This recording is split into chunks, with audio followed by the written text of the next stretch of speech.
This is from the Dhammapada T210, 32 on craving.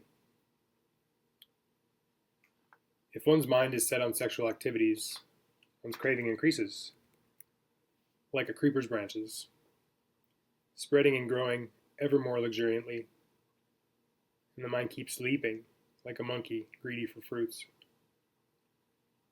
One for who the sake of lust endures sorrow, who owning to craving is attached to the world, his sorrow increases day and night, growing and spreading like a vine.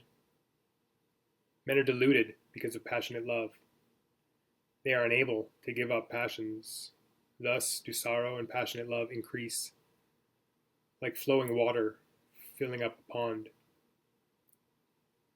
That there are sorrow, grief, and suffering in the world, of not just one kind, is due to none but craving.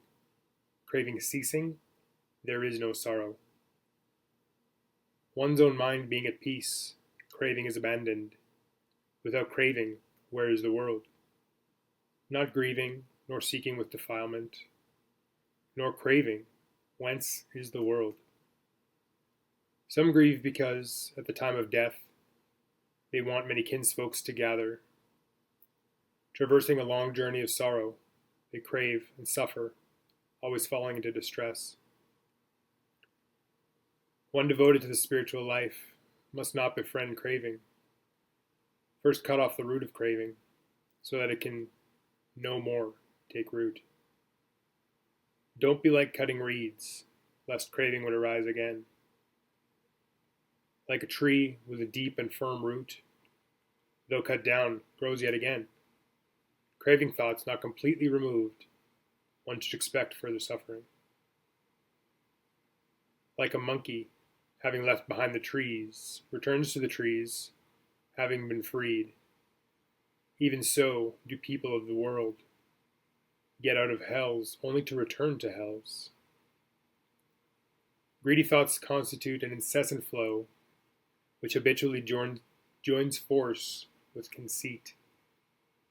When one's thoughts are inclined to lust, one conceals oneself and sees nothing. All thoughts flow and spread. The craving fetter is like a rattan creeper.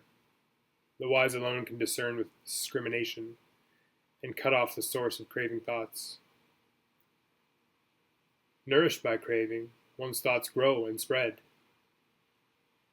Craving is deep and fathomless, adding strength to old age and death. The tributaries produced are incessant, feeding on craving alone. To nourish enemies and multiply graves, the fools are ever restlessly striving. Though in prison, there are hooks and chains. The wise do not regard them as strong. The fools, seeing their wives, sons, and daughters-in-law become attached. This craving is indeed strong. The wise say that craving is a prison, deep, strong, and difficult to escape. Therefore should be cut and abandoned. Not bothered with desire, one is happy. At the sight of a female, he is tempted. Not meditating on impermanence, the fool thinks of her as beautiful. How does he know its unreality? The fool envelops himself with sexual pleasure, like the silkworms making their cocoons.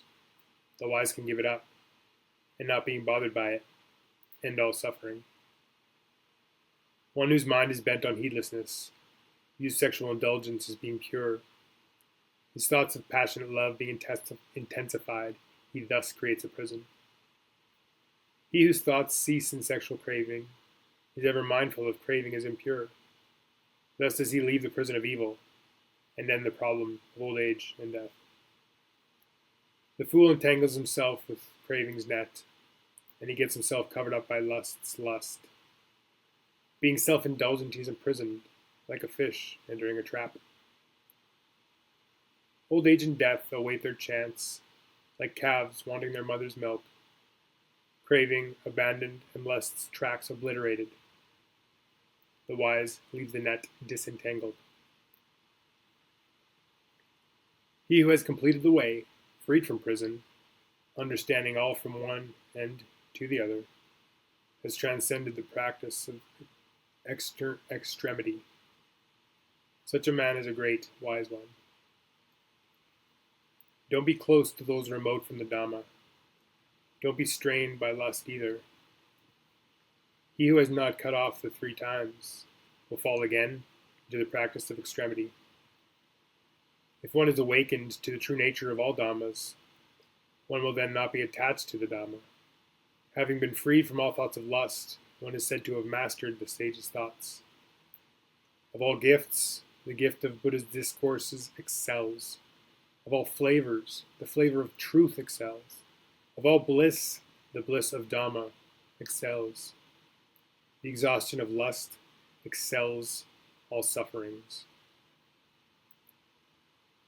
The fool binds himself with greed and seeks not to cross over to the other shore. Owing to greed for wealth and lust, he kills others as well as himself. The craving mind is in the field. Lust, hatred, and delusion are the seeds. Thus, giving to those having transcended the world, one gains immeasurable amount of merit.